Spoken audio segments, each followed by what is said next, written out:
further ado, everybody. Hello, Mr. Hebler. Welcome to the Kenpo Karate Hall of Fame. It's good to see you. Hello, Paul. Great to be here. Hello, everybody. Hebler has a new website that'll be launched very soon.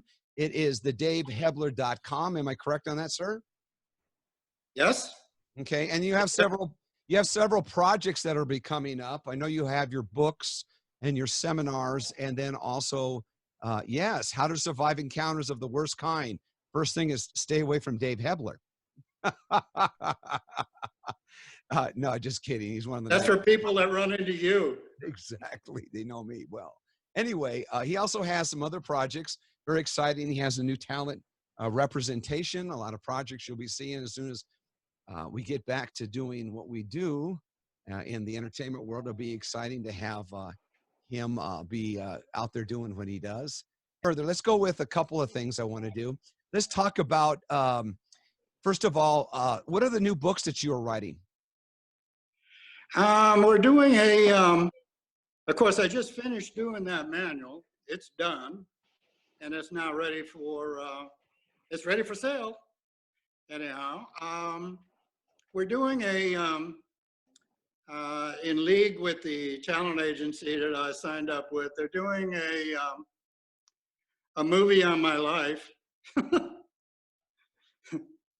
don't know. It's called, the tentative title is The King's Bodyguard, The Life and Times of Dave Hebler. Nice. And why anybody be interested in that, I don't know. Congratulations. They're going to do that. They're doing a distribution deal for my DVD of the same name. The DVD is called, well, the DVD was the precursor to my book, The Elvis Experience, and they're both the same name. And they're looking for a major publisher for my book, The Elvis Experience. So a lot of stuff. Will that be dealing with just your personal experience with Elvis Presley? Yeah. From the moment why don't you tell us a little bit about your book, first of all, the experience, so that for those that haven't read it.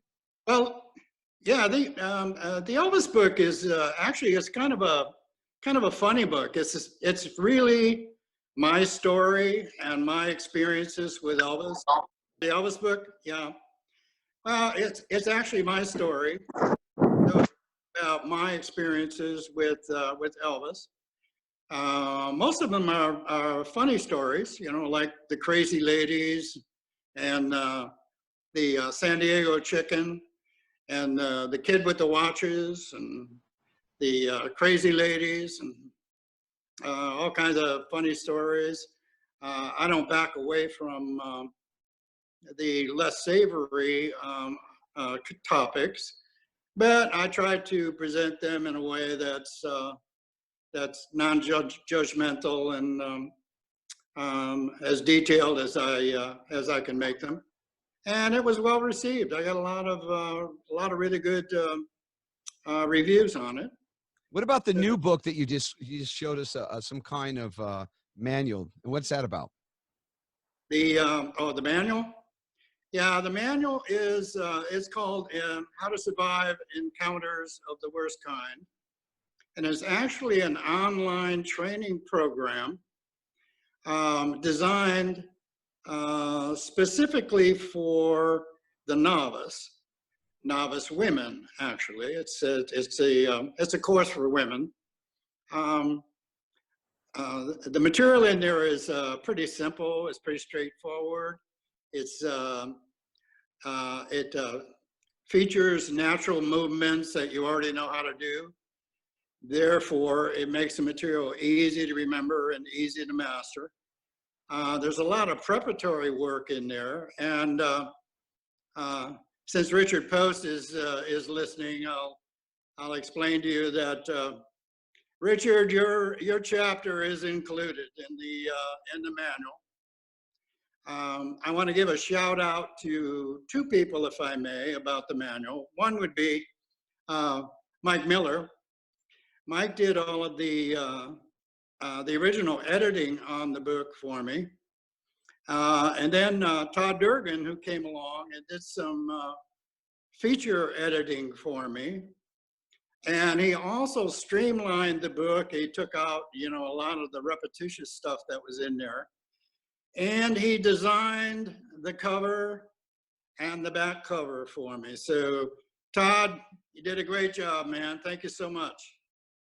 That's good. You know, while we have something here now, I have somebody that a guest, a friend of mine, know very well. He is here today. I'm just going to have him say hello to you, and you're going to get a chance to meet him real quickly. Let's see if I can unmute him for a moment. Mr. Lazenby, how are you doing, sir? Hold on, let's see if I get that mute. There we go. Let's see. There we go. That work? There you go. George Lazenby, 007 on Her Majesty's Secret Service.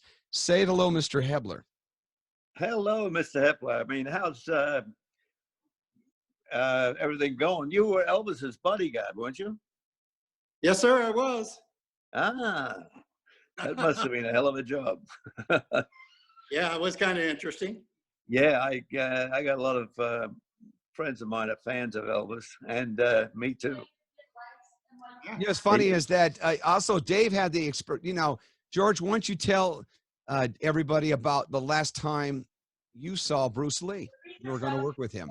I was well, I went to Hong Kong because I couldn't get a job in the Western world in movies because I wouldn't do another Bond movie, and I was running out of money. And everyone said, "There's this guy Bruce Lee. His movies are big hits now."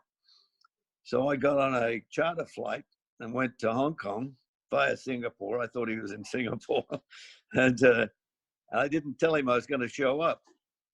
And I showed up 3 days before he died. And this, it was the day the biggest typhoon that's ever hit Hong Kong happened. And it was happening when I went out to his studio. And I wasn't informed about it because I didn't know anybody in Hong Kong. I went out to his studio and knocked on the door really hard because the wind was starting to blow. And I said, "I'd like to see Bruce Lee." And Raymond Chow answered the phone, and he said, "Who is this?" I said, "George Lazenby." He said, "George Lazenby, God." And so he called down to the editing room where Bruce was at the time. I said, "George Lazenby's here. Do you want to see him?" He said, "No." Not yet. Away from London. So I was back out in the road dodging pieces of iron and wood and everything that was flying through the air. I was hiding behind a telephone pole. And this little Mercedes pulled up with a girl in the passenger seat, and Mr. Hong Kong was driving, and Bruce was curled up behind the two seats. And the minute they put down the window about half an inch, they said, "Get in." And I said, "Where?" She said, Wow. "She'll jump out, you jump in." So I jumped in, and next thing I know, they're asking her how big I was because she was sitting on my lap in Chinese. I said, "What are you asking her?" Because she's kind of getting nervous here. Said, "We're asking her how big you are." That was the first line I had with Bruce. So then a police car pulls us over. "Get off the road, you idiots! Look at that! Look at that! It's you know, there's a big typhoon happening." So I got to move because there's too much activity going on in this house. But I was sitting at the dinner table where the police told us to go to. And next thing I know, Bruce said, "I want to ask you a question." He said, "If you and I had a fight, how long do you think it'd take me to beat you?" Now, let me ask Mr. Hong Kong first. I'd take about a minute to beat Mr. Hong Kong. And then there was a guy there, Andre Morgan from American Producer. And he said, "Andre, 1 second." Did my wife, she's a black belt. She was there too. And she'd take me about a minute. "How long would it take me to beat you?" And I said, "As long as it took you to catch me, I guess."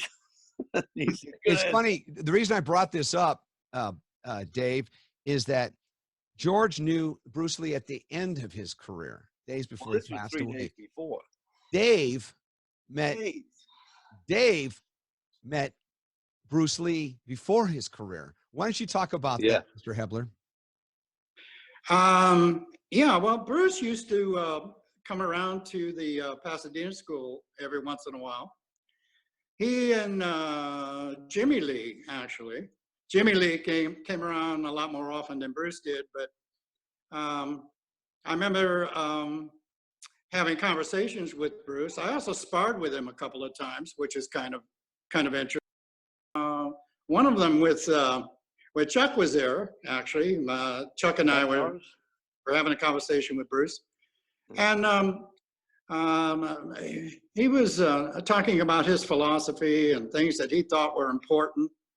And Chuck and I are kind of looking at each other and looking at him and trying to decide, you know, whether he's being friendly or whether he's being antagonistic or what he's being. But it turned out he was just being friendly, and the sparring session was just a lot of fun. A couple guys working out with each other. You know, he hit me, I hit him. We had a great time. And oh, he hit hard. He was fast. When you were working with Bruce Lee, how proficient was he, sir? Well, he was very fast. He had outstanding technique. He was in amazing physical condition. I mean, the guy could do one finger push-ups, you know, so he pretty impressive guy, actually. Yeah. Well, I want to say thank you. Hey, George, thank you very much for sitting in. I know you're really busy and whatnot. I appreciate you coming in and sharing that story with us. Let's go to Dave, and let's talk about your 1959. You're going to go into the history of Kenpo. So let's talk about the foundation. You were interested in Kenpo. Tell us about going to Pasadena. Why did you go to Pasadena? Why did you study with Ed Parker? I actually started training with some Kenpo guys while I was in the Air Force in 1958. And I was getting out of the Air Force in 1959. And in order for me to get an early out of the Air Force, I needed to sign up for classes at Pasadena City College. And I had to do that by June 1 in order to get the early out of the Air Force. So my Hawaiian friends that I was working out with, they knew I was going to Pasadena. So they said, look, while you're there, you need to look up this guy, Ed Parker. He's got a school just 2 blocks up the street from Pasadena City College. So I went to Pasadena City College. I signed up for classes. I got in my car and I drove up 2 blocks. Anyhow, I went in and there was Ed Parker. He was the only one there. And we were chatting a little bit, and he took me out on the mat. He did some moves, and I was so impressed that I signed up for, I knew right then and there, this is something I wanted to learn how to do. And so I signed up for classes right then and there. The class structure, the fee structure, by the way, in those days, it was $20 for the first month, $15 for the second month, and $10 a month thereafter. Well, incentive to stay along. Yeah, so for the next, 2-3 months, I drove from March Air Force Base to Pasadena twice a week to get lessons. But my first lesson, actual lesson, was not with Ed Parker. It was with Jimmy E. Brown. And Jimmy took me out on the mats and said, okay, let me see what you got. And I said, what? You know, brilliantly, I said, what? Explain that. What do you mean, what? Yeah, what? He went, throw some punches and kicks and stuff. And I went, like for real? And he said, yeah, like for real. Try to hit me. And I said, are you sure? And he said, come on. I said, all right. So I charged him. And the next thing I know, I was flat on my back. And Jimmy was standing over me, and he looked at me and said, I don't ever want that to happen to you again, ever. And I said, I couldn't agree more, Jimmy. So you're training in Pasadena. Yeah. And the school, was this the original school? Not the subsequent school, correct? Yeah, no, it was the original school, yeah. Which was right next to the 1705 East Walnut. Yeah, right next to the one that he built. Okay. 6 years later. How many students were there and taking classes with you guys? Oh, it varied. I started taking classes, and I took classes from both Jimmy Brown and Jim Tracy. Actually, I took quite a few lessons from Jim Tracy, and then it came along that the big breakup came, you know, where all of Ed's black belts and brown belts and a few of his white belts left him, all on the same day, which is a pretty seminal moment. What year was that happened? This is Dennis Knatzer. Yeah, hi Dennis. It was 1960. That's when the breakup came? Spring of 60, when the break, as I recall, yeah, right around there. So you're there in Pasadena, and you're training with James E. Brow, Jim Tracy. How much time do you spend with Ed Parker? Very little. Until I started teaching. Okay, and then how'd that go? Well, when the breakup came, I was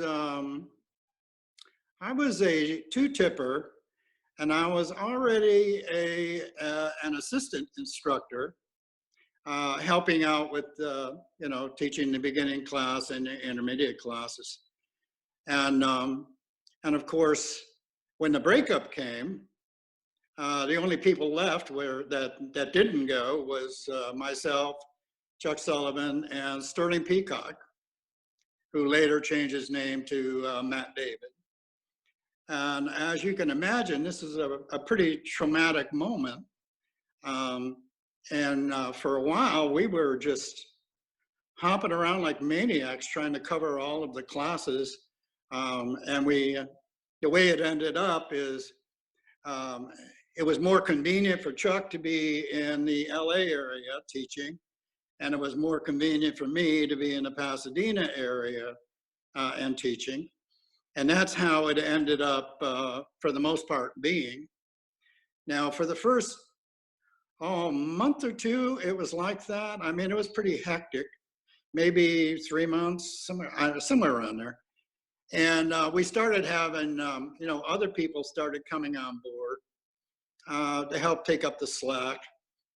I remember I was teaching the beginning, the intermediate, and the advanced classes on Monday and Wednesday at the Pasadena school. And Danny Inosanto and Jim Grunwald were teaching the same classes on Tuesday and Thursday. So that's how that went for quite a while. And then other people came on board. Steve LeBounty, you know, being one. Steve was, I think he came on board right around 61.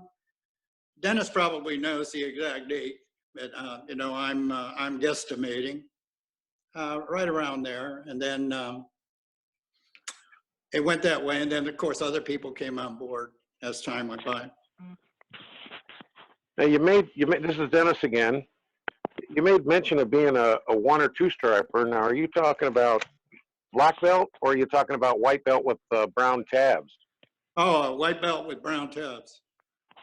Hey, kind of explain that. A lot of people don't know what that early belt system was like. Yeah, we had three. We had three colored. We had 3 belts. We had a white belt, brown belt, and a black belt. In the white belt category, we had 2 brown stripes. Two stripes would be equivalent to maybe a blue or a green belt today, you know, as we see it. In the brown belt category, we had 3 degrees, 3rd, 2nd, and 1st. Then in the black belt division, I don't know how many degrees we had. I mean, we didn't have very many at that point in time, anyhow.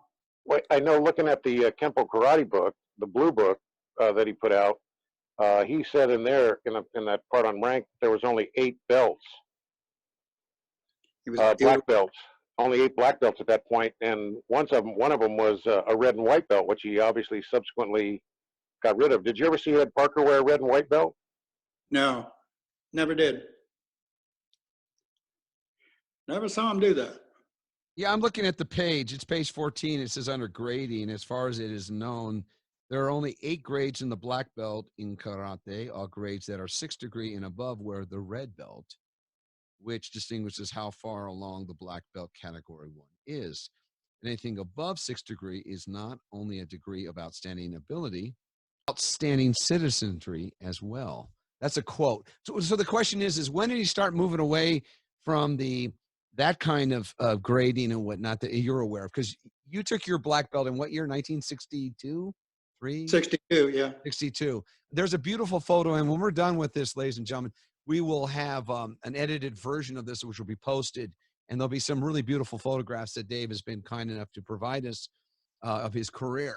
And and there's one photo, it's absolutely outstanding, and I was honored to have him share with me that recently he gave his daughter his black belt framed, his first black belt, which was a beautiful thing that's been with him all his life. And I think that is just a testimony to a love between a father and his daughter, showing something that was very precious.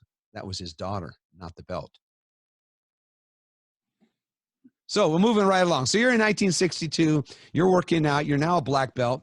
When did the idea of coming up with the International Karate Championships, which were in 64, did you have any part in that? Oh, yeah. I knew that was a little question. Yeah. 1963, I get a call from the old man, and he wants to see me. He said, come on over, something I got to show you. Well, I live 20 miles away from Pasadena. It wasn't around the corner. So I said, okay. So I went over there, and he said, get in the car. So I got in the car, and he's not telling me. He says, I just have to show you something. So off we go. And of course, Ed has got his arm off the back of the chair, and he's driving 90 miles an hour, down the freeway, talking to me while he's doing all that. And I said, I don't have a clue of what he wants to show me. Next thing I know, we pull up in front of Chuck Sullivan's house in Gardena, I think. Chuck was living. I could be wrong, but anyhow, down there somewhere. And Chuck comes out, he gets in the car, he looks at me, and he goes like this, and I look at him, and I go like this, because neither one of us know what the old man has in mind. Half hour later, we're in Long Beach, standing in the middle of the Long Beach auditorium. In those days, there was the auditorium, and the arena had not been built in those days, so it was just the auditorium. And we're standing there in the middle, and Ed turned to Chuck and I and said, this is where we're going to hold the very first International Kenpo Karate International Championships, the IKCs, next year, 1964. And we did.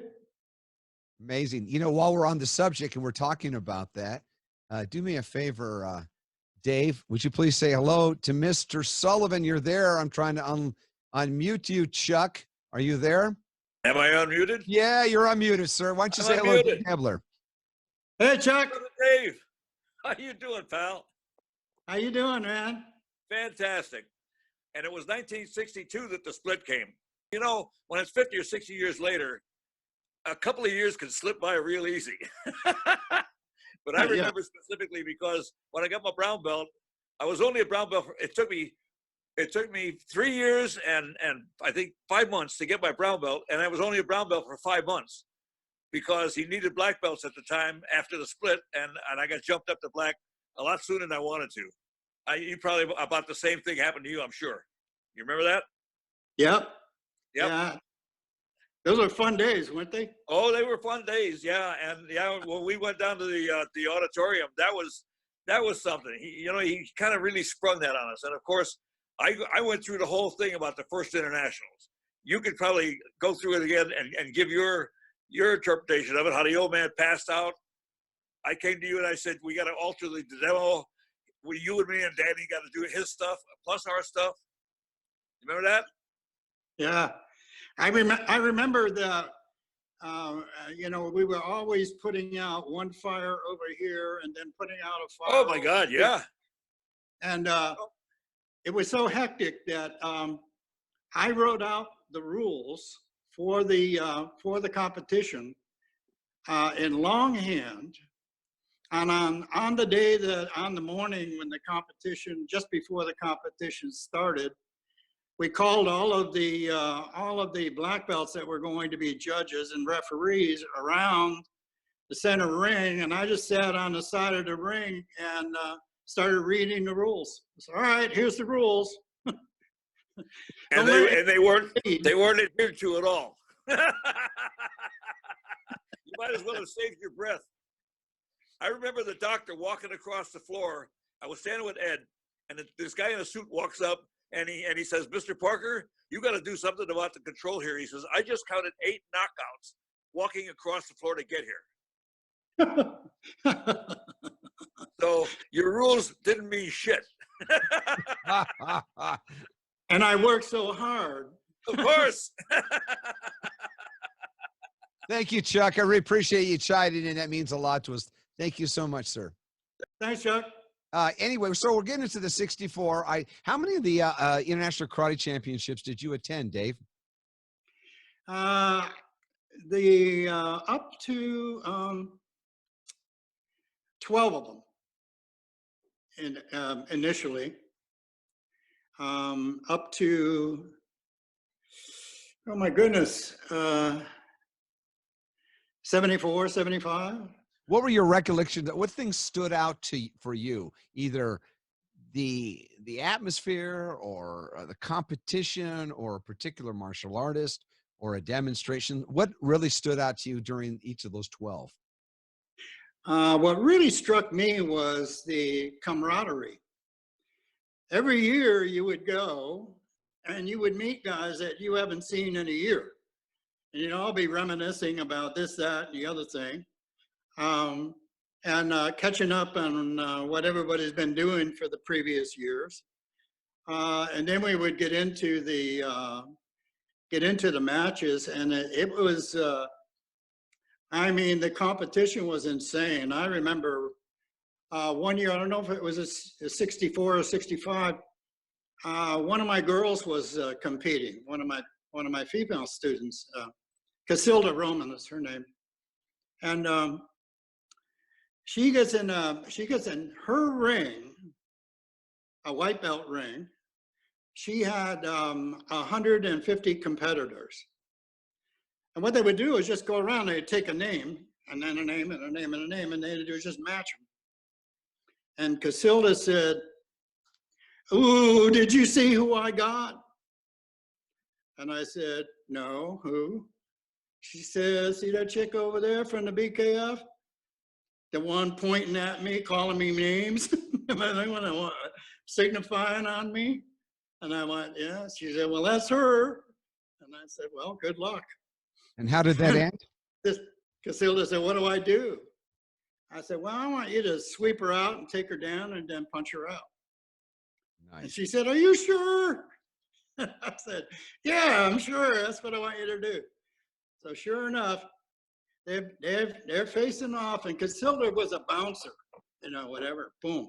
And she fired in there, swept the chick out, down she went, bam, and just blasted her, you know, while she was on the floor, and then started saying, get up, bad name, get up, bad name, I'm gonna beat you after death, get up, bad name. And the head judge grabs Casilda and picks her up to haul her off of the girl that Casilda just punched out, and swings her around. As he swings her around, she sees me standing there, and she looks at me and goes like that, you know, just laughing and whatever. And so now they're going to disqualify her. So now I'm getting in the ring, I'm going, wait a minute, hold on, wait a minute. Didn't you write the rules? Didn't you write the rules so you could I wrote stop that, right? Nobody paid attention to the rules. Anyhow, I get in the ring. I said, what are you going to disqualify her for? I said, what? Excessive force. And I said, oh, wait a minute, dude. Sweeping is allowed.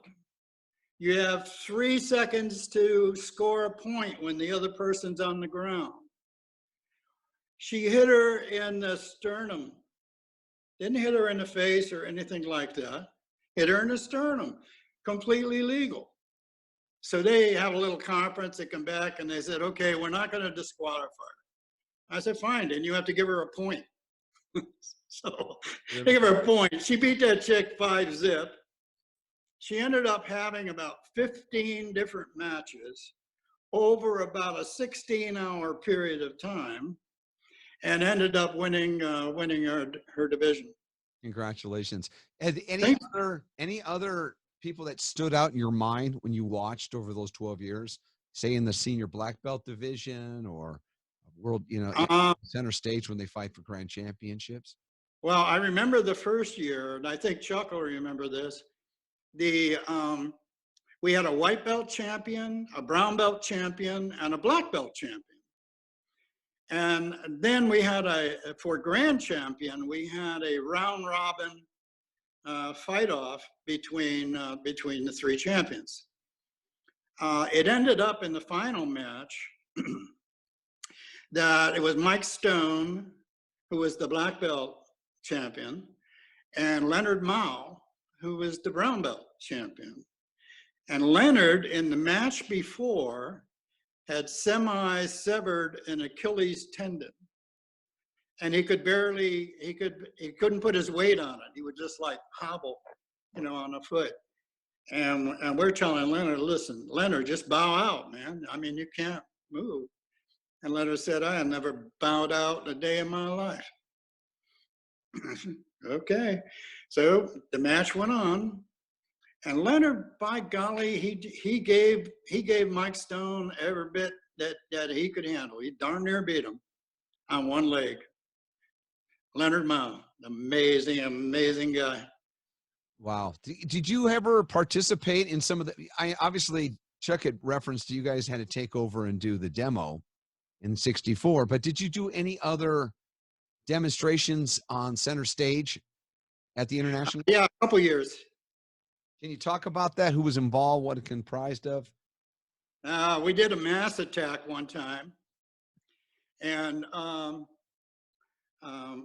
I was the first guy in line. You always wanted to be the first guy, And because if you were the last, by the time Ed Parker got to the last guy, I mean, he was just beating the hell out of the last guy. So the old man hit me and threw me through the air. I mean, just threw me. And I landed on my stomach and my face, boom, and I almost slid off the edge of the stage. And directly in front of me is this girl. And this girl goes, whoo. I mean, it's just kind of shocked. And I looked at her and I said, is he still there? Ed Parker, is he still there? And she went, yeah. I said, tell me when he leaves. Okay, he left. So then I could get up, right? Because I knew better than to get up. Because the old man would come around and check you out after he had already beat you up.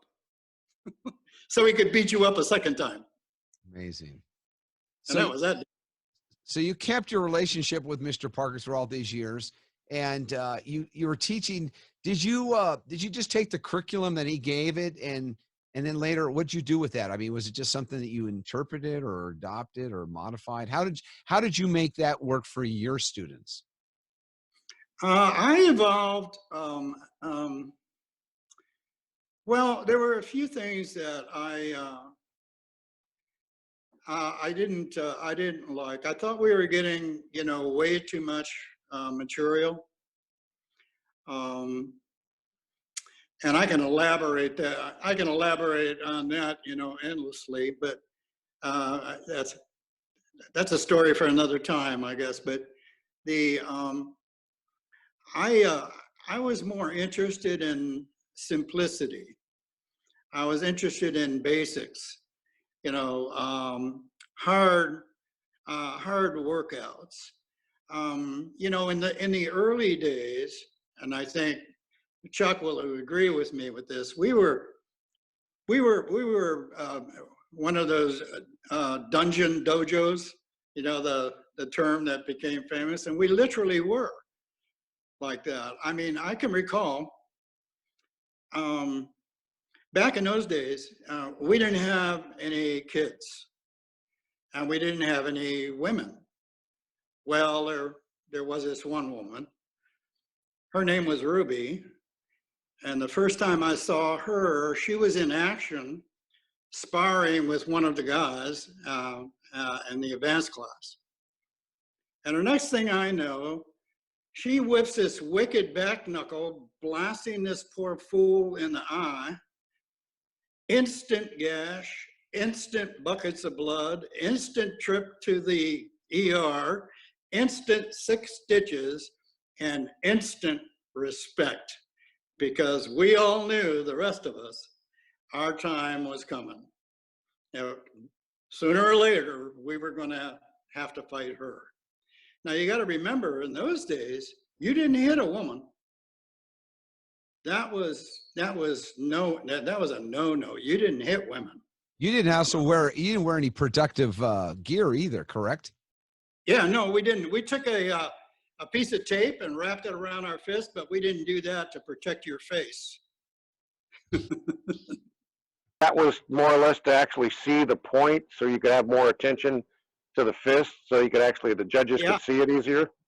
Yeah. Plus, it kept the bones of your hand together. See the flat. I got another question. Going back now, you guys are talking. It's kind of going back to the internationals. I don't recall. Did you guys ever fight? You, Chuck Sullivan, Demick, and some of the older guys. I don't recall any stories of you guys actually competing. Yeah, I did. I lost.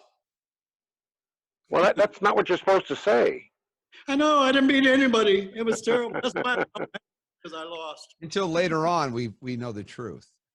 Well, the old saying is, the older we get, the better we were. Yeah, apparently you don't realize who I used to be. That's So you're training in Pasadena. You have a heavy instructor schedule. You're teaching lots of different people. By the early 70s, obviously, well, late 60s, Ed Parker met many celebrities and obviously used the showcase of the internationals for that purpose. You know, people like Bruce Lee, Chuck Norris did real well there. And there was the big fever for people to attend karate tournaments.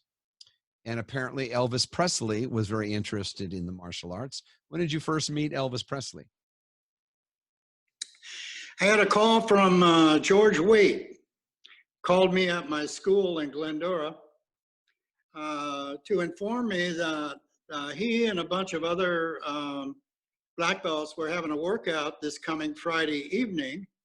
Invited me at Santa Monica, at Ed Parker's Santa Monica school, and invited me to come on down and work out with them.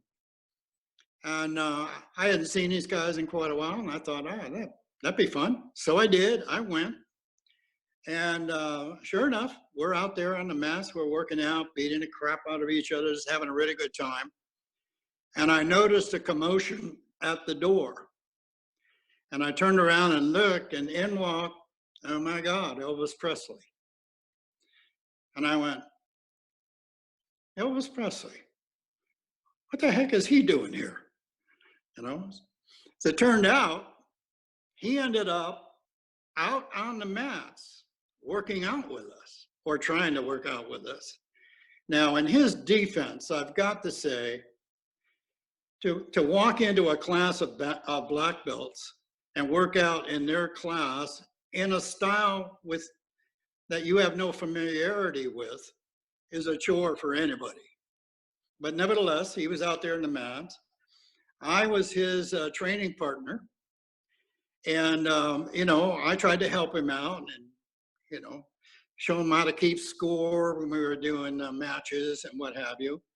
And we were doing some techniques, and I would be his dummy. And apparently he liked, you know, beating on me. But in any event, I used to do a showboat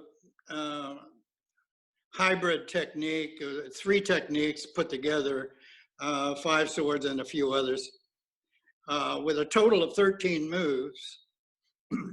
And I could do those 13 moves in around 2 seconds. Now, today it takes me 2 minutes, but in those days it was 2 seconds. And that really, really impressed Elvis Presley.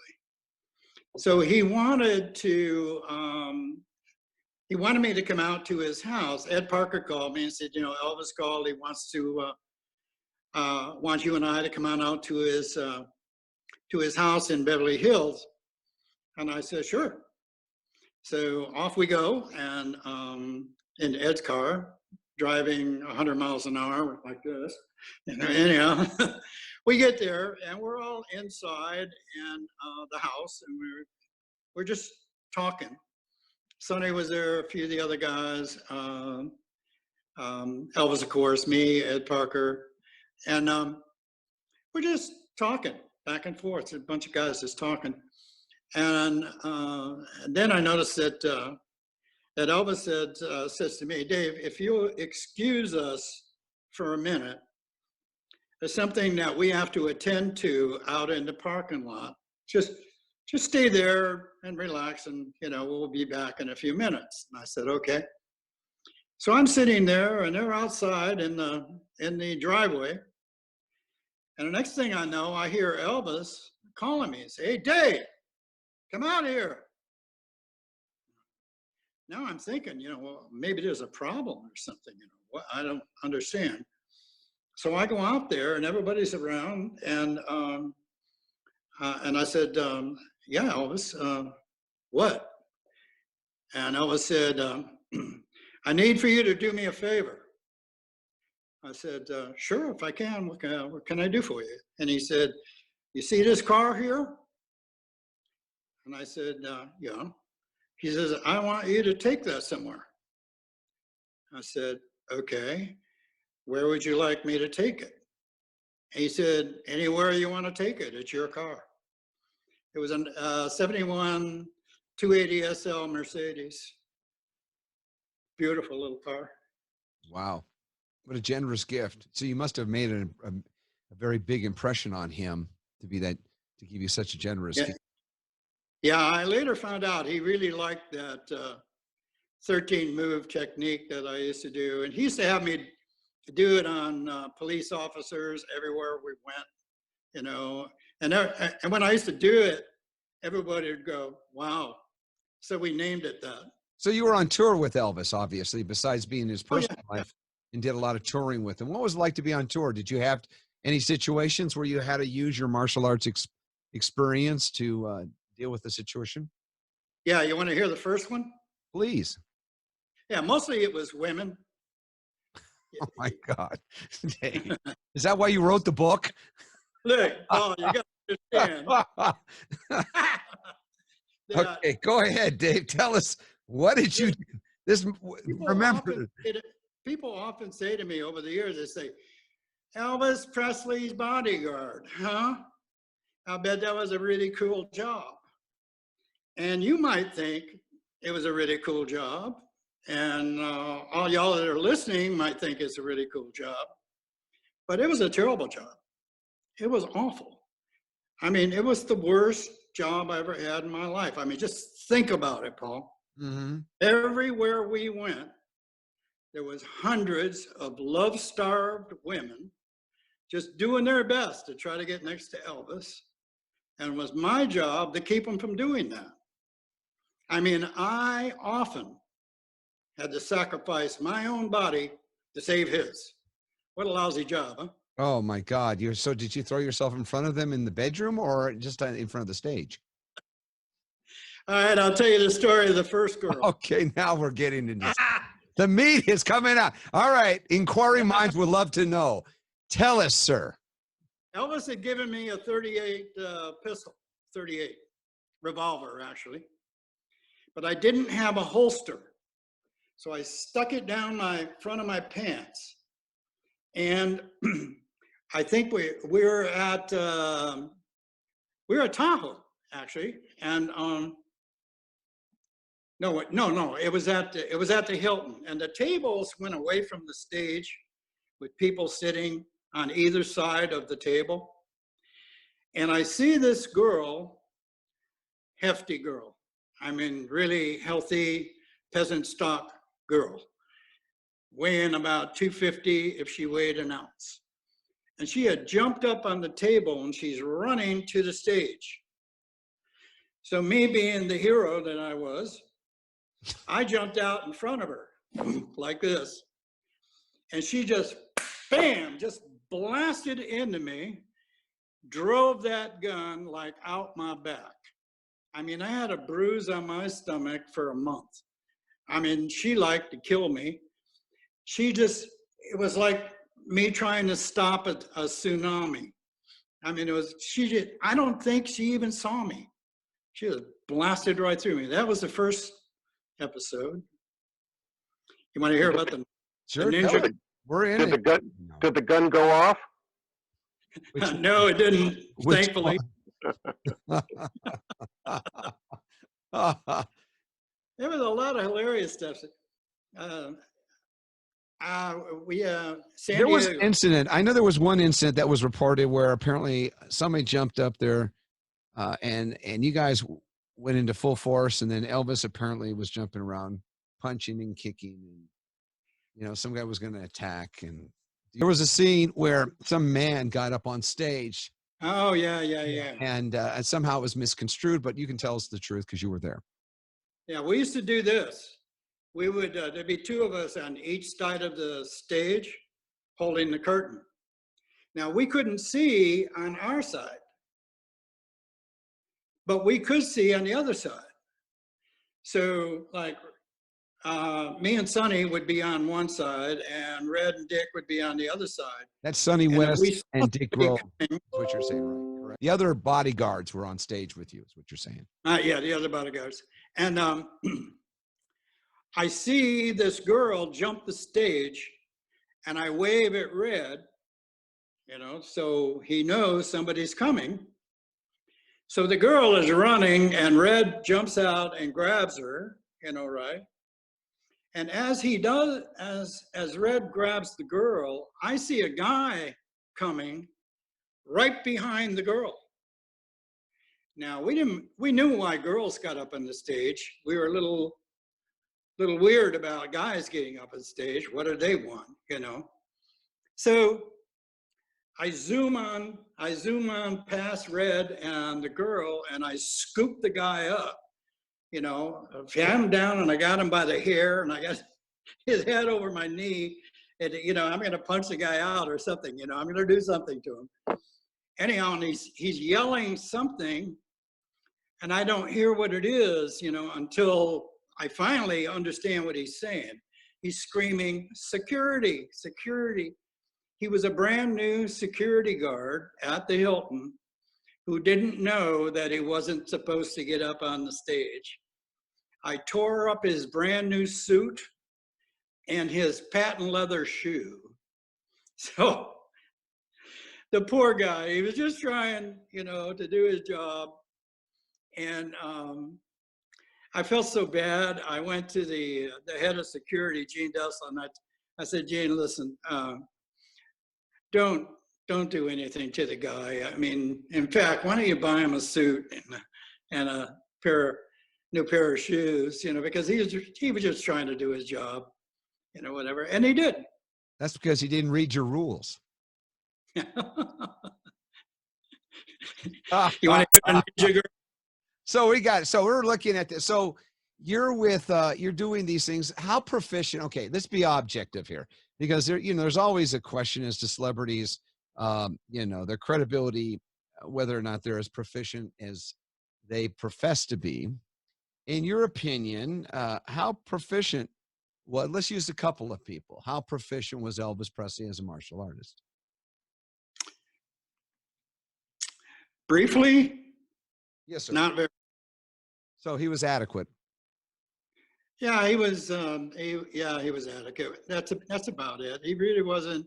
You know, I try to. You have to understand, Elvis couldn't train like other people. I mean, he couldn't do it. But Elvis Presley was the greatest entertainer that ever lived. He was not the best martial artist who ever lived. And why should he be? You know, frankly. Well, his contributions were bringing awareness to the Oh, martial yeah. arts, and that was his Yeah. greatest contribution. He didn't have to do that. I bet there were probably, I would bet that he had discussions with his management and whatnot. Why are you showcasing that so much? Why are you doing it? It's about Elvis, Elvis the brand and such. And Elvis was an innovator. He said this is what motivated him, and he enjoyed that. And there's many interviews on that. So I appreciate that, and that's why he's part of the Hall of Fame because of his contributions. And he was inducted, I think, in 2016. Yeah. But Elvis was a martial artist his entire adult life. Right. And he was a great advocate. Did you ever work out with Joe Louis? Huh? Did you ever work out with Joe Louis? No, I've been in classes with him, but I never worked out with him. How about He Steve was- Sanders or Steve Muhammad? Yeah, Steve Sanders was amazing, amazing fighter. He one of the great ones. You should talk to Chuck because he was Chuck's student. Chuck has already brought him up many times, and there's no question as to his proficiency. I just wanted to hear what you might have to say that. And then obviously we already mentioned Bruce Lee and his contributions. Again, he is the other end of the spectrum because he was a proficient martial artist. However, he was never a competitor. He was a martial artist that was also an actor. So that might have been, that's when the question comes into play. And so let's move on to some other things. So you're now teaching your own system of martial arts. And with that, let's bring on one of your students, one of my favorite guys here. Let's see if we can bring on Todd Durgan. Thank you, Can sir. you hear Why don't me? you say hello to everybody? Go ahead. Mr. Hebler, how you doing, sir? Hi guys. Hi Chris. And my wife, Christy. You're looking pretty healthy there, Mr. Hebler. Good to see. Good to see you, my friend. Right on. Looking forward to seeing all that stuff come out. Should be an interesting movie, to say the least. Yeah, right. No. Yeah, right on. Good seeing you on here. Thank you, Paul, for doing this again, as always. No Awesome problem, job. Todd. It's good to hear your voice. And we'll go on. And I hope you have a beautiful Memorial Day weekend and whatnot. Be safe. So going right on, we have a question here from a friend of mine that has been here several times, Steve Orsino. Steve, are you there?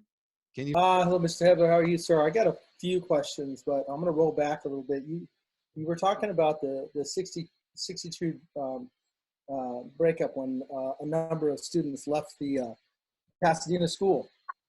That was the Jimmy Woo breakup. Is that right?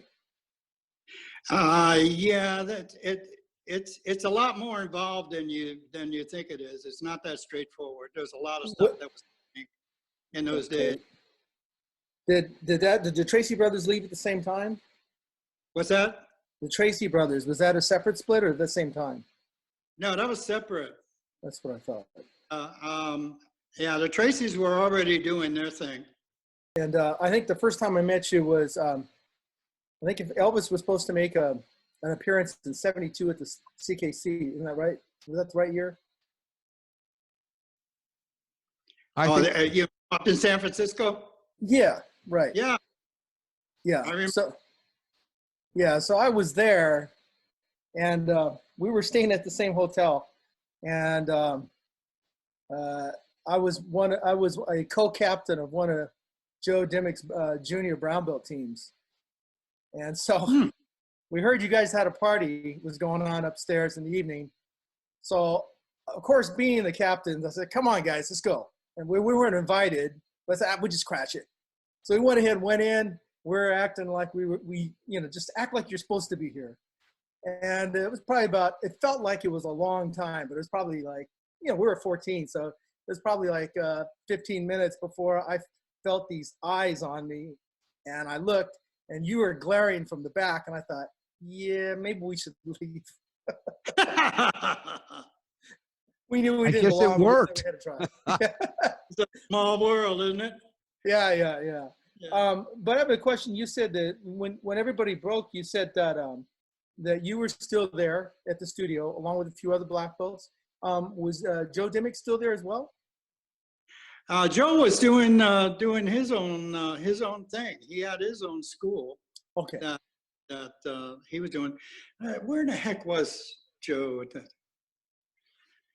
I'm trying to remember where his school was, and I just can't remember where it was. Well, it was a Downey school. That was the original Downey, school. Yeah.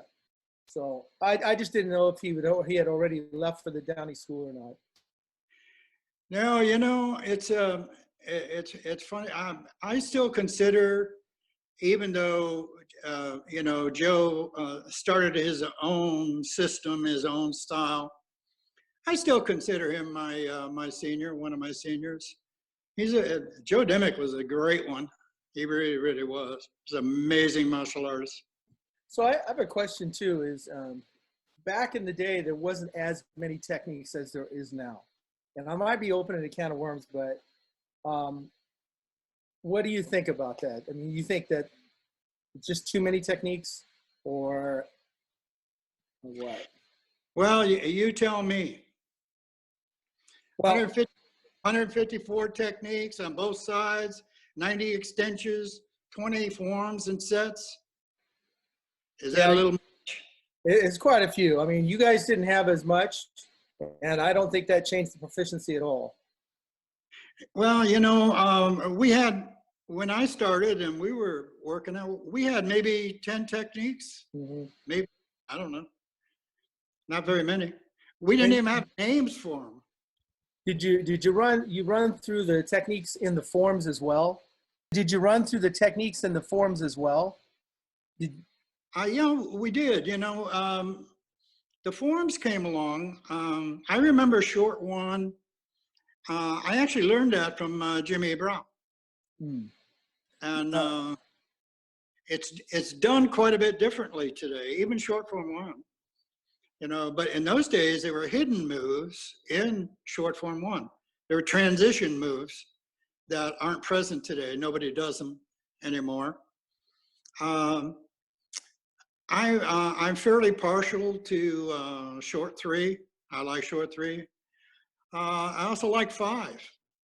You know, contrary to a lot of people, I've always liked five. I don't teach any of the forms anymore.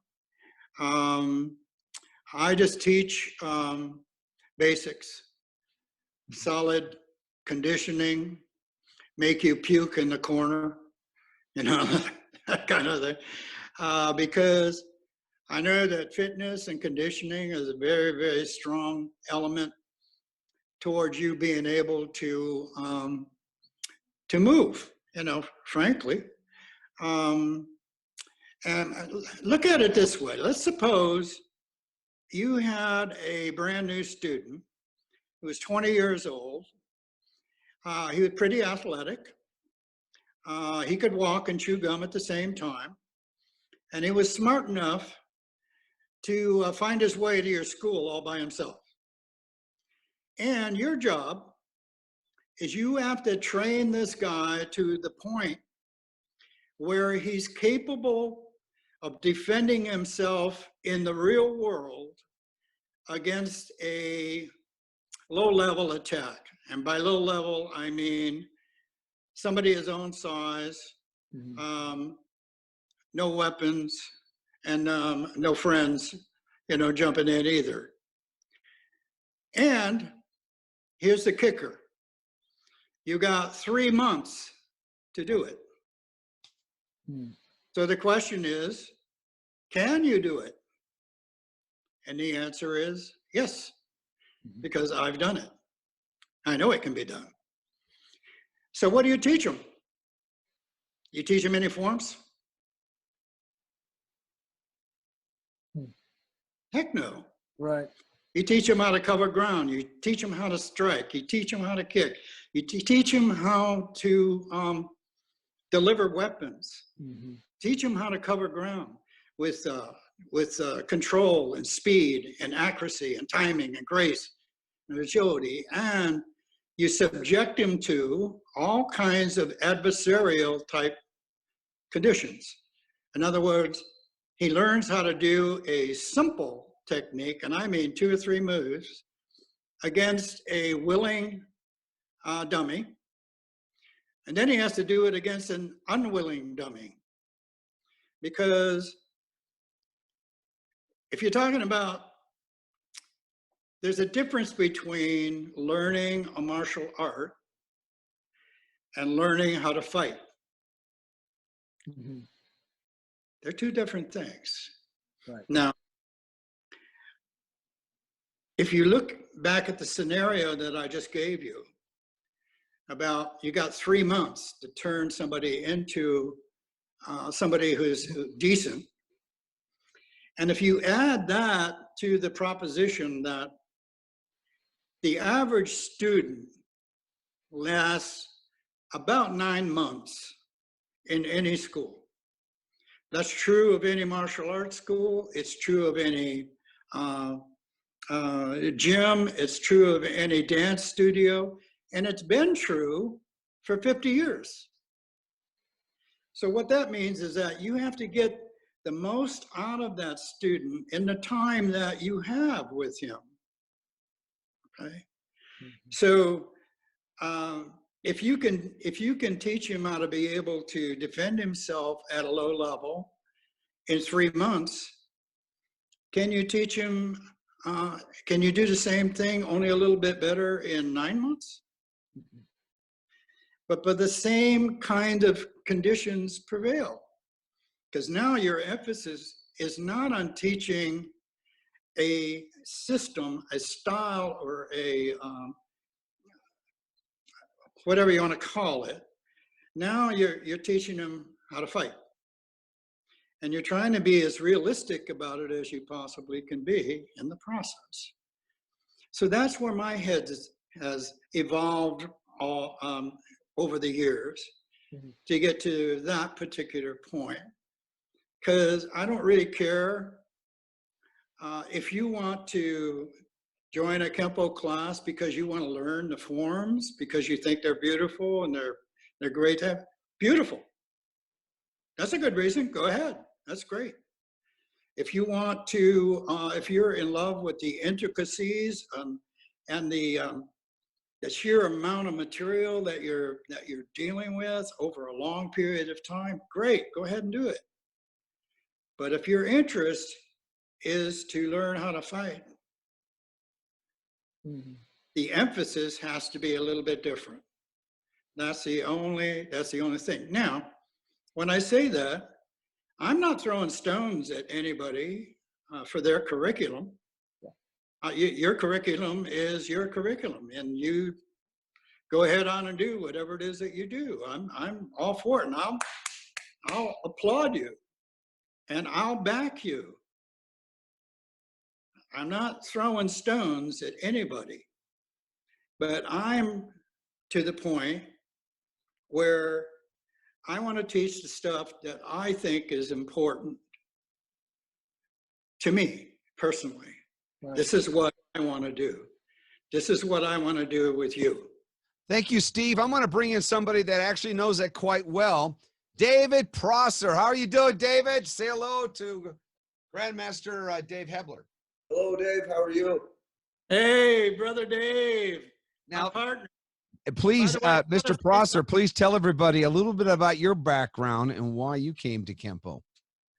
Well, my background is I started when I was about 17 years old. I was boxing, and I was at a gym, and my future instructor was there working out, and he showed me that boxing works fine in most situations, but it was Kenpo. It was Sterling Peacock, if anyone remembers him. And I was with him a few years, and him and Terry Danzer and Dan Kaufman and Skip Hancock, all those guys up in the Northwest, we were together. And from that point, I went with Sterling Peacock to Mr. Hebler about 30 years ago. And now Mr. Hebler and myself, we have a school what a lot of people don't realize over here in Gardnerville. It's Pro Hebler.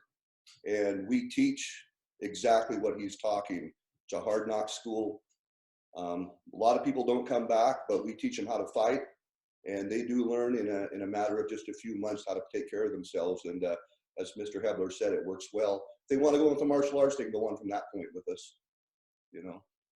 So, and also a major shout out to Master Ralph Castellanos, who's another instructor of mine. As we all know, he's recovering from a bad stroke right now, and I know Dave wants to know how he's doing, so he's doing better. Dave, Mr. Prosser, let's stay with that. Tell us what it's like working out with Grandmaster Hebler. Oh, the knowledge alone, you know, every day I'm with him, you know, I learn something new. And Mr. Hebler, people don't realize that he's 82 years old. You know, you look at him and he looks much younger, but I dummy for him a lot. And anytime you get by Mr. Hebler, you don't forget it. And to this day, the power he has is just amazing. His technique, his speed, his power. He's just an amazing guy. He's like my own dad. We've been together a long time, so I respect him more than anyone could imagine.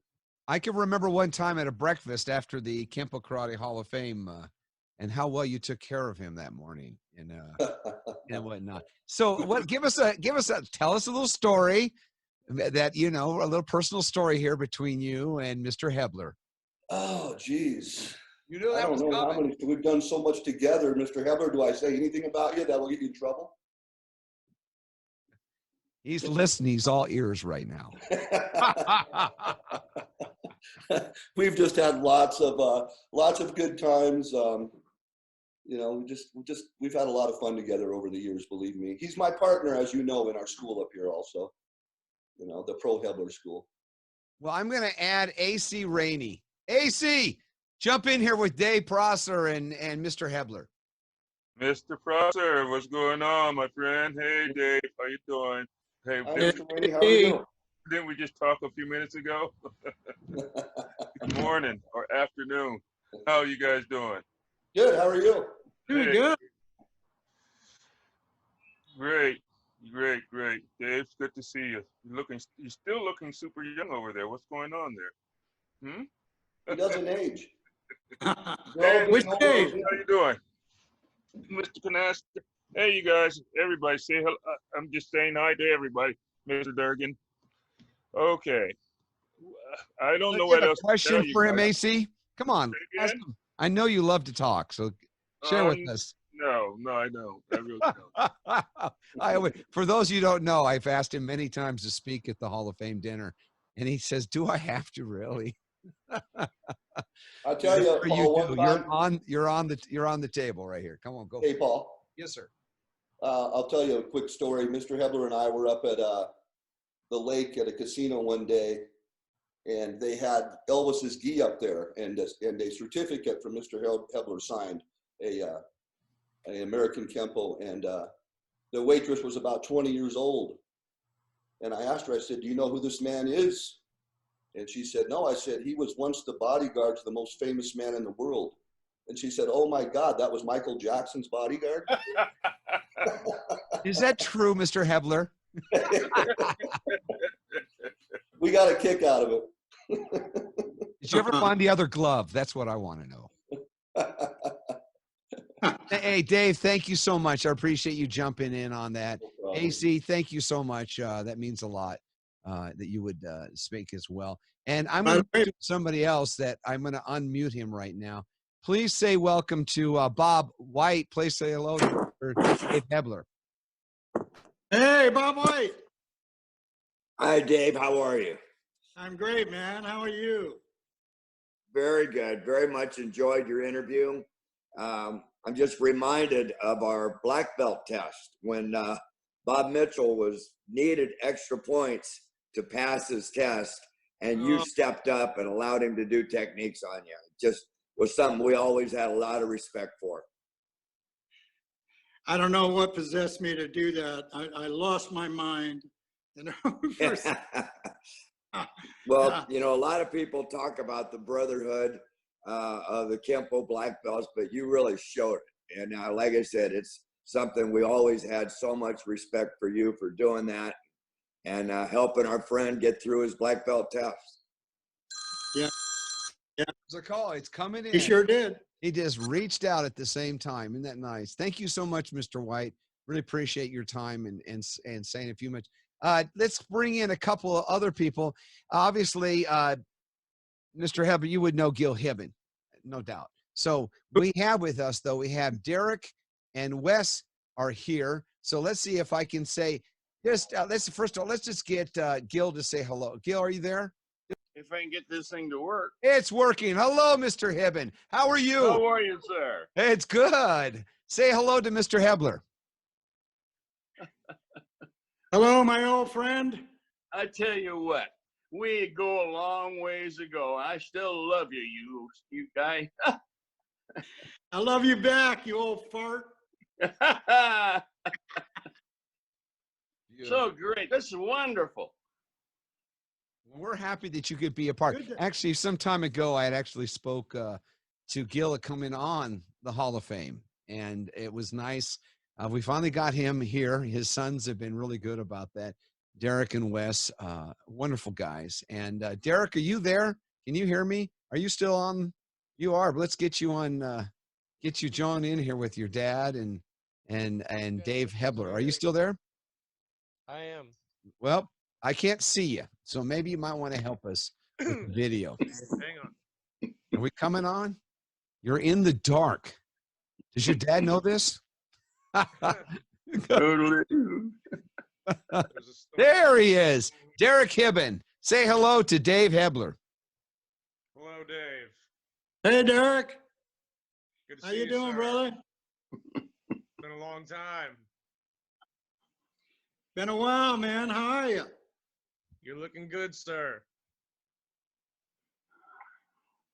I can remember those classes of coming from you, having to go in the corner and puke myself. You getting us down into a low horse and making us jump and do spin kicks, and I can remember you lecturing me and saying, "Are you going to go reward yourself with a cigarette after that?" You know, it's funny. Your brother, he's laughing. Hello, Wes. Say hello to Dave Hebler. Hello, Mr. Helber. Hi, Wes. How are you? I'm doing good. And you, sir? I'm good. Excellent. Enjoy this. Well, I wanted to make sure that the Hibbens were here, and I'm so happy that, you know, Derek and Wes, and I'm really happy to see you, Gil.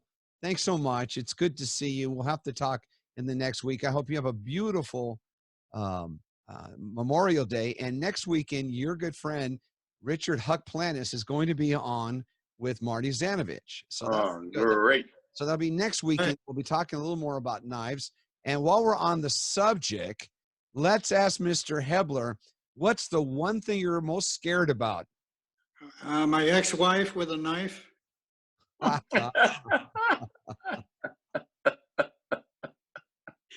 I'm allergic to girls named Debbie.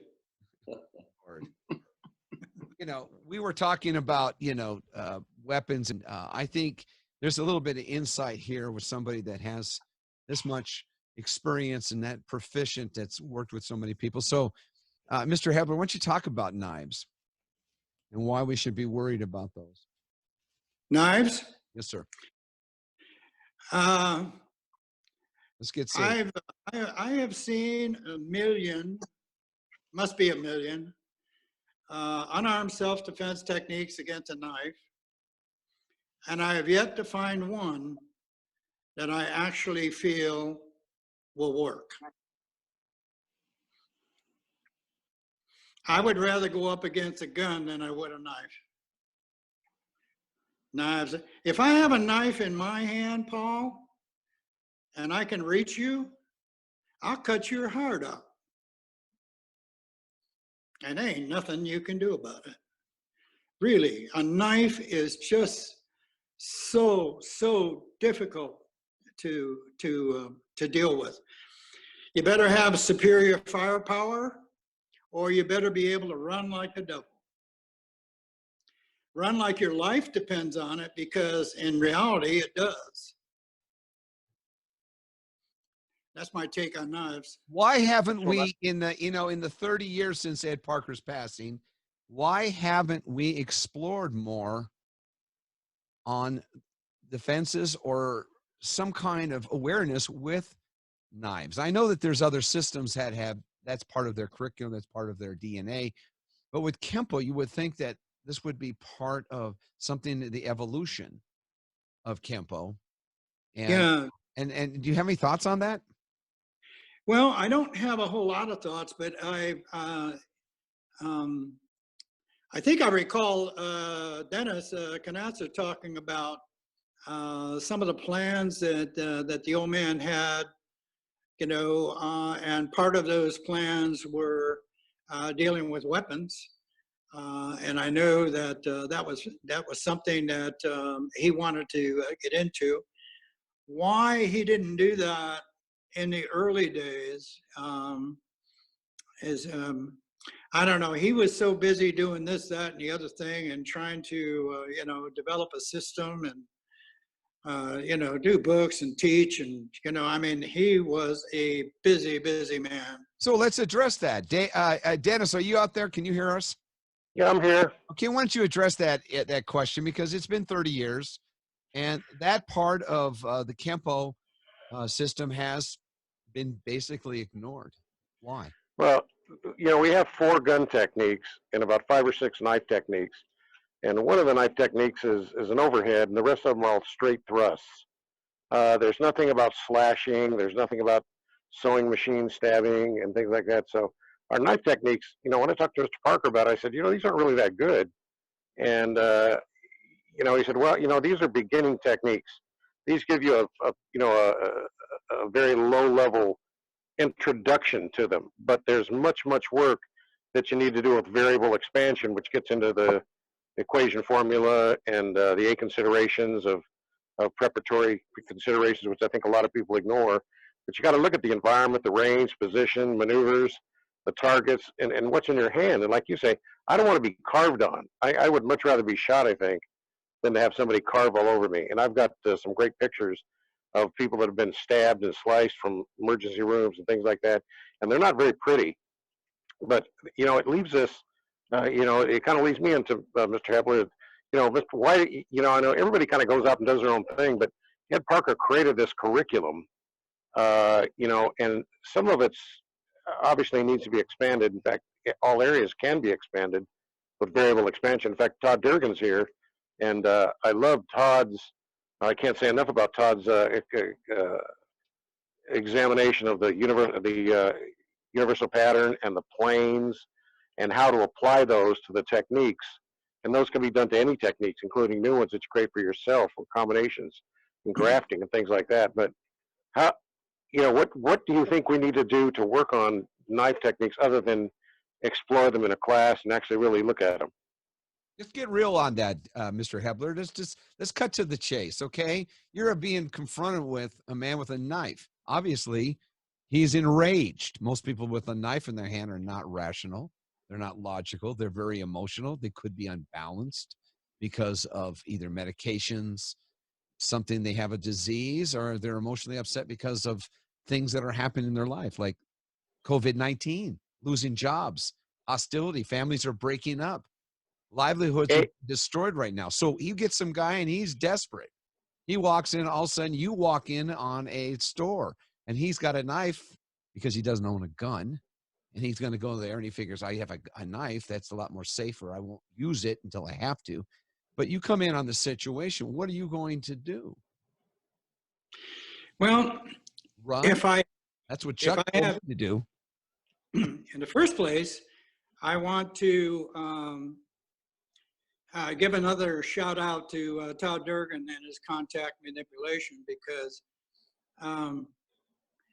his material is probably more in tune with the kind of defense that you would want to have against a knife than people like me who, I'm primarily a striker. So If I absolutely have to do it, I'll go down fighting. That's basically it. I got a couple of techniques. If I can get it on, you know, I can make it work. But for the most part, I would I would refer to Mr. Durgan. Yeah, well, that's the problem. You can't call him up when you're in the liquor store and say, "Hey, what do I do?" Why not? Well, he might say he might want a single malt. You never know. So I Yeah. just, but it's really actually an area that needs to be discussed. I have several of my friends here and our friends collectively that have studied and trained in the Filipino martial arts. Others, like next weekend, we'll be having with Marty Zanovich, who has worked with Danny Inosanto and such and such and such. And, this is just, it really is an in-depth area, but it's been lacking. And I've had this conversation with numerous people, and I'm just curious why Parker did not develop it, or was he in the process of developing that? Can you answer that, Dennis? Well, my talk to Mr. Parker, unfortunately, he started the tape series he had. He got 2 of them out. And as he was going through the 40 tapes, he was going to address many things: ground defense, ground maneuvers, body maneuvers.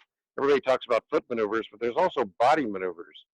If you look at book 3, you'll find a lot of charts on that he never got a chance to really explore to a great degree. But knife defense and club, and that's why he puts all the knife, gun, and clubs, mostly knives and guns, up to the first brown and higher level, because he wanted people to get decent with general coordination first before they start attacking a weapon. Without coordination and some sign of knowledge for that, you don't want to start with knives.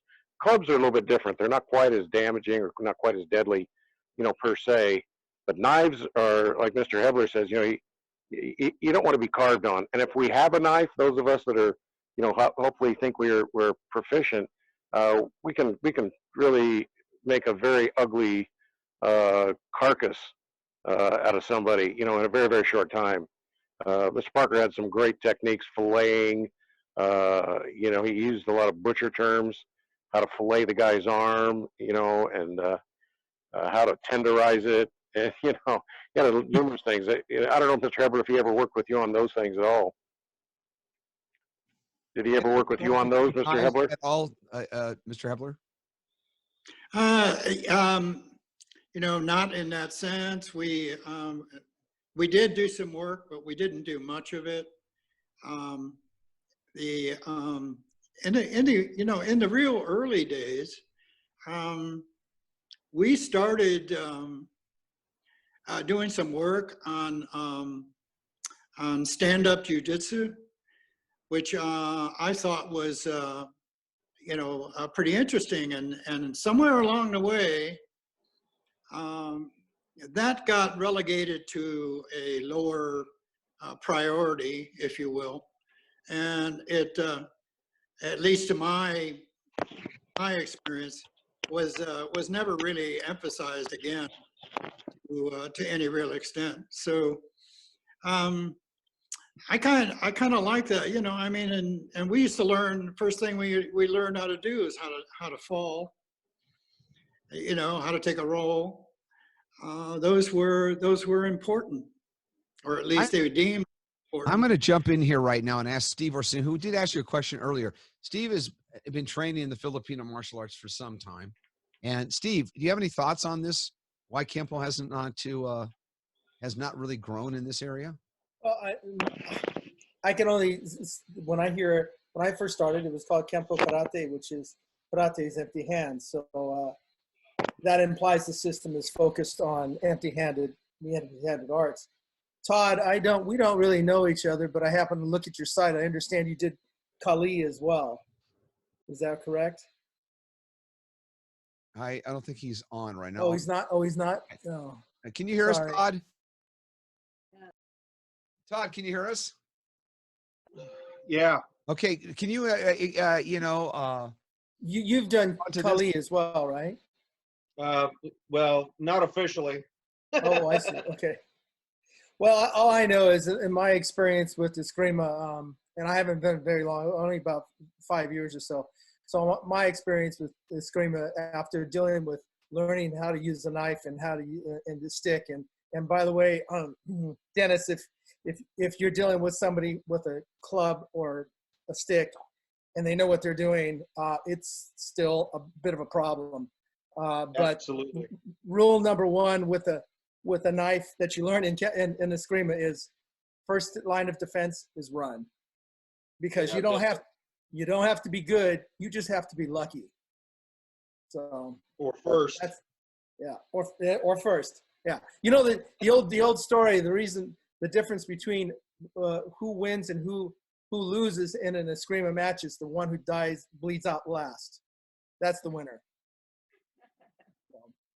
Yeah. So when I say, just to be clear, when I say not officially, I mean that I've been actually working on the Kali eskrima for years and years, but not actually officially going and doing, with somebody. I was fortunate to have a seminar with Remy Pracis years and years ago, him and Wally J in the same little session.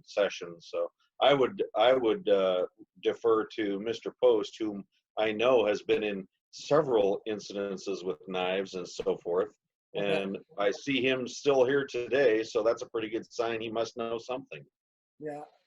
My guess is with the knife, Richard, you probably can confirm this, but you don't want to create distance, right? If you have to deal with it, you got to close the gap, right? Hi, how are you guys? Hey, Dave, long time no see. Mr. Hebler. Hey, Rich. Yeah, it's always, we talked about knife defenses and whatever. Rule number one, never ever be unarmed. And in my experience, people, I've been stabbed 4 times. I've been shot twice. If you have a weapon, people are all brave as hell until you have a weapon back on them. But in my experience, I found that people don't like to be stabbed, and they definitely don't like to be set on fire. So hardwire work really well. Does that mean I was going to say, did you bring the matches or what? Always have your off-duty weapon with you. Right. And in all due fairness, this was the gift that my wife gave me after our first sleepover together. Instead of flowers, she got me one of the Hibben knives. Oh, Lord. What do you think about that, Gil? Business. That woman knows how to take care of her guy, I guess. Okay. Well, the first 4 times that I got stabbed trying to go against knife, empty hands, I got stabbed or sliced. I got a nice little scars all over the place. But my determination, what I found out over time, I talked to Joe Demick about it, and I said, well, what am I doing wrong? And he said, well, you tell me, you're the expert. I said, I haven't been stabbed 4 times. So, I gradually changed my thinking about how to deal with people with knives, weapons of all sorts. And it finally got to the point where it's like, excuse my language, but fuck all this empty hands bullshit. The last time I faced somebody 13 times, I got tired of it. I just shot at that. So the mindset is what you're basically saying, correct? So you don't have a choice. If you start worrying about getting cut, stabbed, or whatever, you're going to go down. If you turn into the person that they fear, it's a psychological game, and you got to have verbal skills along with your physical skills. So it's like a 3-pronged attack. You already have to have a strategy in place. And when you come in and you incorporate all this and you start talking or you say something, they're all intent, take their intent off of you. You just say something stupid like, hey, is your dad a great kisser? And then all of a sudden they look at you and they go, what? They kind of just skip a beat, and then gives you an opportunity to regain the initiative. But, all this empty hand stuff, martial arts, whatever we do, weapons are an extension of those. So rolled up magazine, a club. Like I said, I have yet to find anybody that wants to be set on fire. So, now I have to interject in here now. I find it really funny that you say that. Do you have experience of being set on fire by any chance? I had somebody attempt to set me on fire at work, and obviously that's not something we cover in the technique line. So you have to come up with some pretty good stuff you're pulling out of your ass at that moment, because it's all academic up to that point. And then all of a sudden, you know, you say, well, geez, what am I going to do? And, you know, it's amazing what you can come up with. You know, we talk about sophisticated basics and all of this, and we get into it. My response is just a primitive, instinctive response to survival. You know, from the dawn of man, you know, avoiding a flame has like been the biggest, you know, thing. Fire. No, nobody wants to deal with fire. Richard, So, you got, most people don't know, you're a very large man. So well, first that's of why all, I'm saying I'm not going to run, because all I'm going to do is 99% of the people in the world can outrun me. okay. So I'd rather just But go I ahead and mean, stand my ground, and, you know, we die. Otherwise, I'm just going to die I tired. understand, but I'm saying they're looking at you. Why would they want to attempt to confront you? Well, in a prison environment, you know, they go to the hole because they owe money, they have debt, somebody's after them. What do they have to lose to swing at me? They're going to go to the hole. If they knock me out, give me a sucker punch, I go down. You know, fight's over, they get some cred going. You know, I look like a fool. So, you know, you always have to be the predator out there. And that's my experience. It's like, I want people to avoid me when I walk down the street. I'm not going to be looking for people. I'm the person that they want to avoid. And if you have that mindset that I am going to get attacked today, I will get attacked today, I want to get attacked today, that's like 99% of the bullshit gets wiped out about, you know, I'm going to do this stance, I'm going to do this technique, and I'm going to be at this angle, and I'm going to do this. It makes no sense. You just respond, you have a game plan, and if you need to audible off and do something. But my number one rule, never ever be unarmed. What the nice thing about Richard, just so you know, Good Richard's rule. one of the nicest men you'll meet. He really is a nice guy. And He looks pretty badass to me, though. Yeah, well, he's a really nice guy. I was with him when he was there with in prison, all ass is bad. You know, there's no such thing as a badass in prison. Well, kind of dinner, you know, everybody comes to dinner and they all have this attitude, I'm going to kick each other's ass, until they meet each other and they said, let's just hug and eat. And that's pretty much what happened. So it was, thank you, most Richard. of my trophies are scars. Yeah, you know, and it's like, how did you get this one? How'd you get that one? What'd you do that one? And it's like, you know, like I said, I've been shot twice. I've been stabbed 4 times. Been run over by a car, bit by a dog, and had, you know, my heart broken by some of the meanest women you could ever imagine. But it's all academic. It's like, what did you do 2 minutes ago? What are you going to do 2 minutes from now? Well, it's obvious that you weren't stabbed by a Hibbon knife, because if you were, you probably wouldn't be around today, right? Exactly. I love his knife. Unless Hibbon is throwing the knife. Well, I think at Jeff Stevens' camp, I told Mr. Hibbon that I got one of his. I love you, Gil. I actually told him, I'm sexually aroused. Okay, while we're on it, hey, right now there's a student here that studied with Paul Dye, and he met Mr. Hebler and at the studio. Would you give let's welcome Lawrence. Lawrence, are you there? You still there? Yeah, I am. Can you hear me? Yes, I can. How you doing, Lawrence? Say Doing hello well, to Dave Hebler. Hi, Mr. Hebler. I trained, so my background is I trained under Ray Dahlke at Riverside. Then I went to grad school, and I was introduced to Mr. Dye by one of his students, and I grew up in Covina. And I had the pleasure of meeting you in Mr. Dye's garage a couple of times, I think. I've also trained under Steve Arsino as well. I'm a black belt in Shotokan, doing martial arts for 25 plus years. And the one thing that I wanted to thank you, I know Mr. Dye was your student, and Mr. Dye is the one who trained me to keep my hands up. Because coming out of Shotokan, I fought with my hands low, and I think I got hit about 50 times by Mr. Dye's students before I learned to keep my hands up and not get my head beaten in, which was really good for obvious reasons. But the really neat thing that I wanted to say was I've trained both of my daughters in martial arts since they were really young, and they're pretty good fighters. And the one thing I always taught them was to keep their hands up as well. And when they would fight people, if they saw them drop it, they became headhunters. So just with all of you there, I thought it was, you know, amazing that you have this chat right now, and to let you know that yes, in fact, the lessons you pass on to your students, we learn them, and then we pass them on to our students. And in really amazing cases, we get to pass them on to our own children. So I just wanted to thank you very much for everything all of you have done, because it still stays in the generations, and it's just amazing. God, you're welcome. Thank you. Mr. Conley. Hello, how are you, sir? Can you hear us? I'm going to bring you in on the conversation. Can you hear us? Gator, bring on the Gator. How you doing?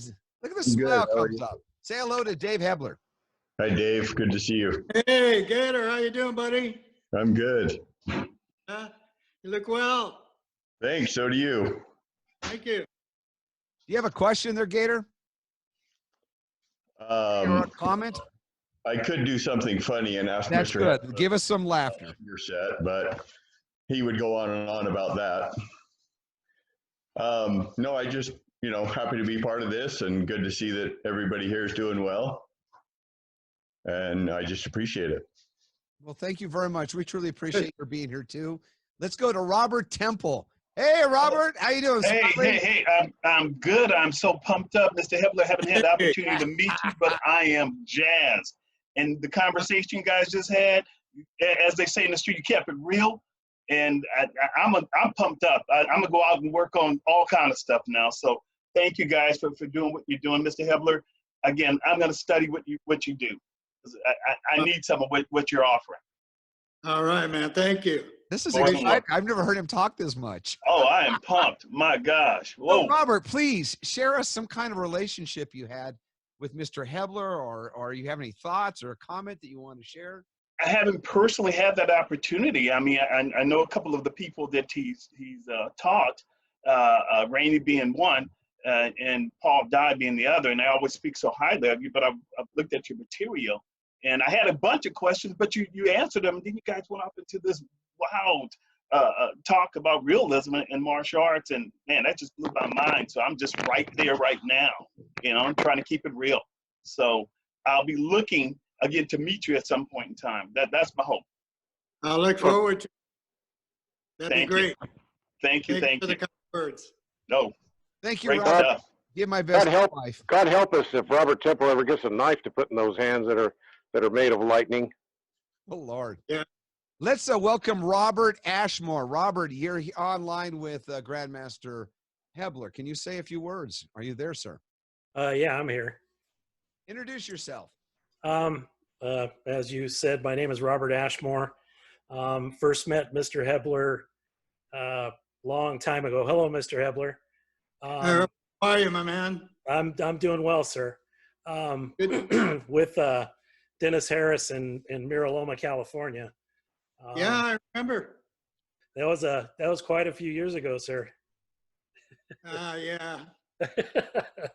But so I had the pleasure of working with the yourself and the OA KKA when that was forming up, and it's just some fond memories that I have and I hold dearly, and it's just very good to see you, sir. All right. Thank you, man. Thank you for the kind words. I appreciate it. Thank you. Let's go to Mr. Hebler. We're in the last few minutes before we finish up this segment. We could spend hours with you, but that was not feasible today. But I definitely think we should come back and revisit some of these things about, the Hebler theory, keeping it real. I really believe that. Frank Trejo had great admiration and respect for you. He always referred to you as one of that really inspired him. And I was so happy from a lot of things he would tell me. And then back in, I think 2011, you came up from San Diego for the tournament that Frank had. And I was honored that, you spent some quality time with me after the tournament. We talked. And you're just a wealth of knowledge. So for those of you that are out there today that are watching this, and then later those that will be viewing it on the social media platforms that we're going to be providing, we just did a deal where we're going to be promoting this in many different areas so people can see it. I hope they can reach out to you and get a chance to spend some quality time with you. I mean, you truly are one of the pioneers in the beginnings of Kenpo, and a real asset. I call you a rare book for us because there's only one of you, and the knowledge is invaluable, and it is important that we learn from your experiences. Can you tell us anything else that you're going to come up with new, that maybe one of your new projects? When is your website going to be launched? And I think you have some things that are available now. Am I correct? I expect the website will be launching in the next week or so. Okay, and that will have on it what information, products and Products.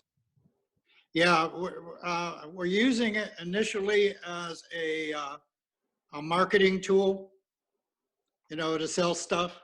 But we're also going to be launching a blog segment, and I'm also going to tie in my commercial page on Facebook. We do quite a bit of that, and if you guys want to check that out, that's Dave Hebler at prohebler.org. And by the way, when I say, you know, our studio is called, you know, prohebler.com, the pro does not stand for professional. The pro stands for Prosser, because Dave Prosser is my partner in that school. These links are on your Facebook page? Pardon? These links are on your Facebook page. Yeah, I have been ignoring that page because I've been so busy trying to finish the training manual, the women's training manual. Then I had to get a new computer. Then I had to, you know, move heaven and earth to get this website operating. And I just got the notice that they got the DNS for the davehebler.com, the guys that are building the site for me. And we're looking like we'll be operational in in a week or so. Congratulations. And it'll be davehebler.com. Yeah, you know what? And we'll continue to make sure that if you have any questions, again, just go to his Facebook page on Dave Hebler and you'll find out his links.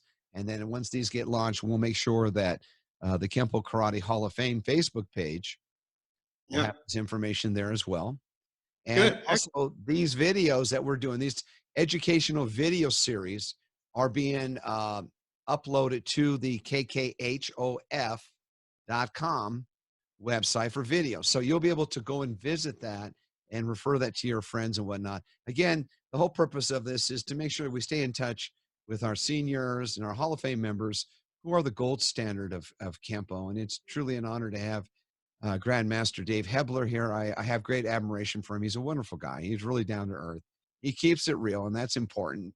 And we've shared some stories on our daughters and why he was inspired to write a manual for women and to help women because it was his calling. So thank you so much, Mr. Hebler. And I'm just going to let everybody say the same thing to you right now as we exit out on this. So again, sir, thank you. Wishing you continued success. And everybody, you can say goodbye to Mr. Hebler. Bye, Mr. Hebler. Well done. Well done. Goodbye. Well done. Take care, sir. Later, Dave. Thank you. Great. God bless. Thank you so much. Take care. Thanks, Paul.